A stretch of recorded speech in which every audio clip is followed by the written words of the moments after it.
Assalamualaikum. Here we have a question that find the unknown angles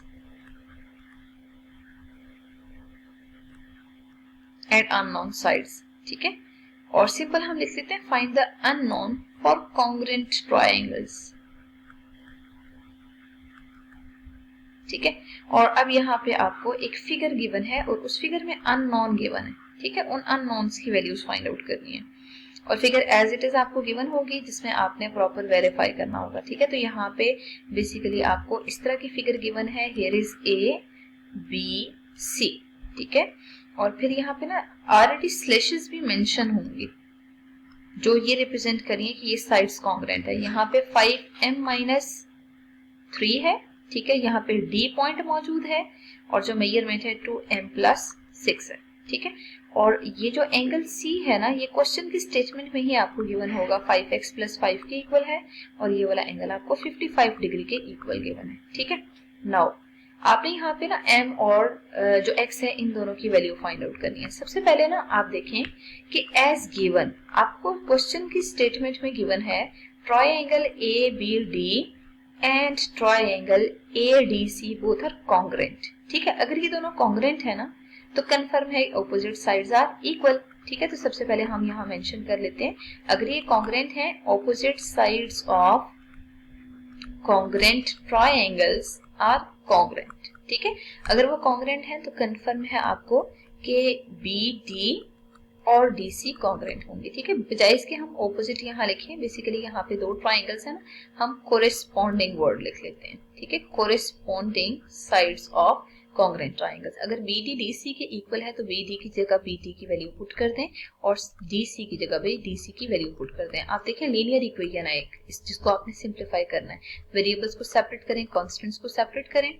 answer is 3m = 9. तो यहाँ से आपने m की वैल्यू निकालनी है. It will be 9/3. तो m की वैल्यू आपने निकाल ली है. इसको मजीद सॉल्व करेंगे 9/3 को you will found that the answer will be 3. ठीक है, अब देखिए आपने एंगल निकालना है. ठीक है, तो रीजन हम लिख लेते हैं कोरेस्पॉन्डिंग साइड्स यहाँ थी, तो अब एंगल के लिए आपने लिखना होगा corresponding angles of congruent triangles. ठीक है, और दो एंगल कौन से आ रहे हैं, basically angle B and angle C. ठीक है, अगर ये दोनों कॉन्ग्रुएंट हैं आप इनकी जगह मेजरमेंट पुट करें. एंगल B 55 के इक्वल है और एंगल C 5x+5 के इक्वल है. इन दोनों में आपने प्रॉपर x की वैल्यू निकालनी है. x की वैल्यू फाइंड आउट करने के लिए हमें वेरिएबल्स को सेपरेट करना है और कॉन्स्टेंट्स को सेपरेट करना है. ठीक है, तो वेरिएबल में 5x है और कॉन्स्टेंट्स 55 और 5 हैं. दोनों को एक साइड लेके हैं. 5x आपको 50 के इक्वल मिल रहा है, इसका मतलब है x की वैल्यू आपको 10 मिल रही है. ठीक है, तो मतलब इस प्रोसीजर से ना आप हमेशा किसी भी अननोन की वैल्यू निकाल सकते हैं. आप देखिए क्वेश्चन की स्टेटमेंट में जस्ट था find the value of unknown और आपको फिगर में बजाय इसके कि मेजरमेंट्स गिवन हो जैसे BD या DC के मेजरमेंट गिवन हो, आप उस जो वैल्यू गिवन है वो अननोन फॉर्म में है, मतलब उसमें m वेरिएबल आ रहा है. अगर आपने उस वेरिएबल की वैल्यू निकालनी है तो आपने प्रॉपर जो पोस्टुलेट्स प्रूव किए हैं ना, आपको पता है कि जब दो ट्राइंगल्स कॉन्ग्रुएंट हो तो उनकी कोरेस्पॉन्डिंग साइड्स और कोरेस्पॉन्डिंग एंगल्स कॉन्ग्रुएंट होते हैं. बेसिकली आपने वो रिजल्ट्स यूज किए हैं. रिजल्ट यूज करने के बाद आपने प्रॉपर वेरीफाई कर लिए. ठीक है, तो मतलब इस प्रोसीजर को यूज करके आप हमेशा किसी अननोन की वैल्यू निकाल सकते हैं. अब हम मजीद एक क्वेश्चन ट्राई करते हैं. आपको अगर गिवन हो if triangle PQR is congruent to triangle ABC then find unknowns. ठीक है, या हम x, y और z मार्क कर लेते हैं. ठीक है, अब देखिए आपको ना यहाँ दो ट्राइंगल्स गिवन है. एक ट्राइंगल इस फॉर्म में गिवन है जिसको आप R, P and Q mark कर दें. ठीक है, और यहाँ पे वैल्यू आपको प्रॉपर x गिवन है, यहाँ 5 सेंटीमीटर है और यहाँ 4 सेंटीमीटर गिवन है. ठीक है, और यहाँ पे प्रॉपर 90 का एंगल गिवन है. अब देखिए जो दूसरी ट्राइंगल आपको गिवन है ना वो कुछ इस तरह की शेप गिवन है. ठीक है, जो शेप आपको गिवन है ना आपने उसके अकॉर्डिंग करना है. यहाँ पे आपको 90 डिग्री एंगल गिवन है. Here is A, B and C. ठीक है, और यहाँ पे y-1 है. This is 3 centimetre and z. ठीक है, अब आप फोकस कीजिएगा यहाँ पे देखिए 90 डिग्री एंगल है, 90 के ऑपोजिट हाइपोटेनियस होती है, तो बेसिकली दोनों की हाइपोटेनियस में 5 सेंटीमीटर भी हाइपोटेनियस को रिप्रेजेंट कर रहा है, y-1 भी हाइपोटेनियस को रिप्रेजेंट कर रहा है। इसके बाद देखें ये हाइपोटेनियस के अलावा आपके पास RQ 4 सेंटीमीटर है और BC भी 4 सेंटीमीटर है, ठीक है।